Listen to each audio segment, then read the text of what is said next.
Line யாரெல்லாம் பிடிக்கும்னு சொல்லுங்கள்.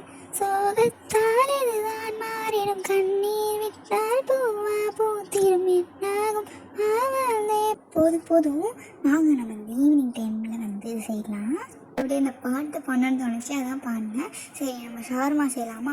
ஓகே, ஷவர்மா வந்து சூப்பராக இருந்துச்சு. ஃபஸ்ட்டு அதுக்கு நான் வந்து மைனஸ் அரைச்சிக்கிட்டேன். மைனஸ் வந்து நார்மலாக இப்போ ட்ரெண்டாக போய்ட்டு அந்த மைனஸ் அரைச்சிட்டு அடுத்து மைதா மாவு நல்லா பசங்க வச்சுருந்தேன். செம்ம சாஃப்டாக இருந்துச்சு. பட் ப்ளீஸ் நாங்கள் பாருங்கள் எவ்வளோ சாஃப்டாக இருக்குன்னு.